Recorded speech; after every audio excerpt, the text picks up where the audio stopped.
It's often said that you should never mix business with pleasure. But for this next famous face, his garden is more than just a place for rest and relaxation. It's also a place of work where deals are done and stories are spun. Welcome to the private gardens of PR guru Max Clifford.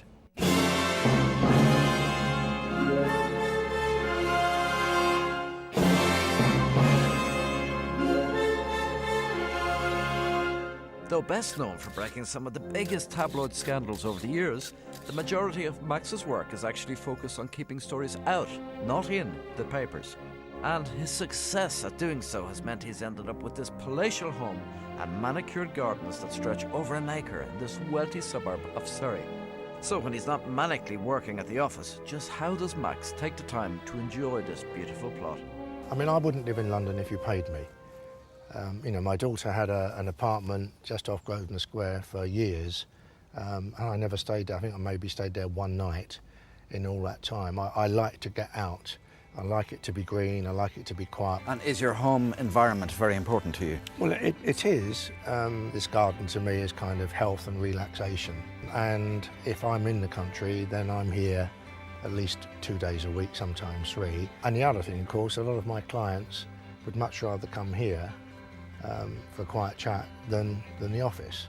So the whole environment here has that calming effect. It's away from everybody, and people feel they can talk freely and have some downtime and where it's calm and make kind of rational decisions. I think that's right. It's a lovely setting to be able to talk about the problems, the dramas, the disasters that might be going on in their career or their business. The kinds of discussions that have gone on in this garden over the last few years would have made probably an interesting film or a book or 2 or 3. And would it be a place that you've entertained some well-known faces? Yes, I have, but most of my friends have nothing to do with the business. I prefer to spend time with real people. Stars tend to be interested in one person. Max might prefer to mix with ordinary folk, but his garden is anything but. So the first thing I saw when I came in, of course, was the swimming pool. Is that an addition that you made? Yeah, that was my gift to me. I swim virtually every day. Which means, unlike most people, you probably visit your garden every day of the year. You come out the back door and see what's happening. Oh, I love it. I mean, I get an awful lot of pleasure from my garden, from all kinds of ways. And also, it's a great kind of count your blessings. You all have dramas. I was diagnosed with cancer so many years ago, prostate cancer, which was sorted out. Well, my first wife died of cancer very suddenly a few years ago.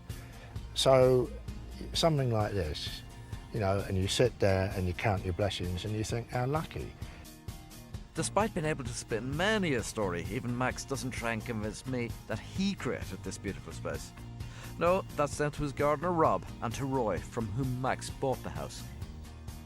How long ago is it since you laid it out? It's about 10 years.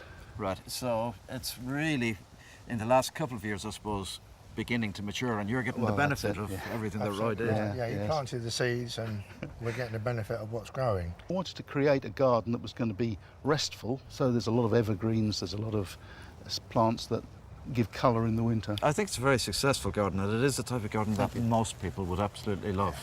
He's done a beautiful job, but I think Roy's next career will be vineyards because he loves the end product.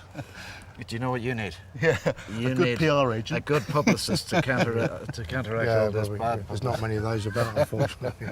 Well, I think the garden speaks for itself about your successes, Max. Do you name them after the people who gave them to you? Sometimes, but... So is there a big dark brooding Simon Cowell there? See, the one that Simon gave us was the gold one. Right.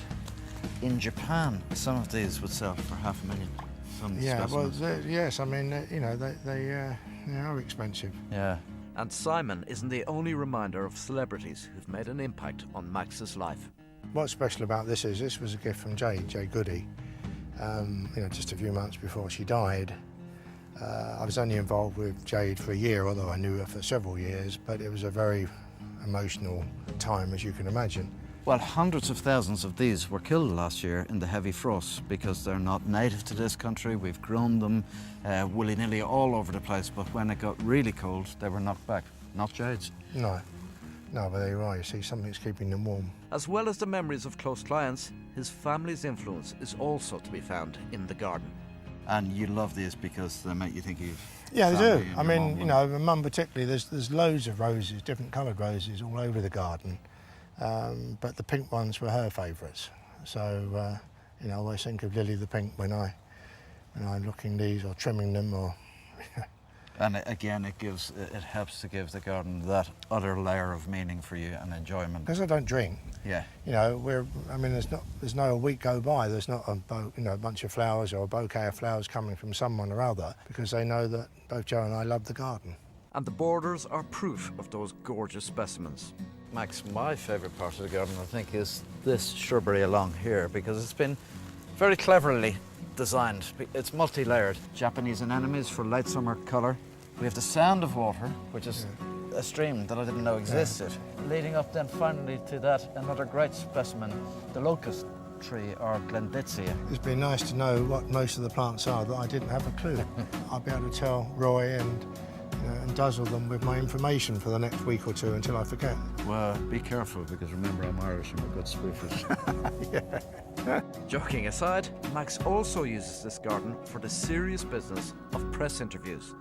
So if you think it looks familiar, well then you'd be right.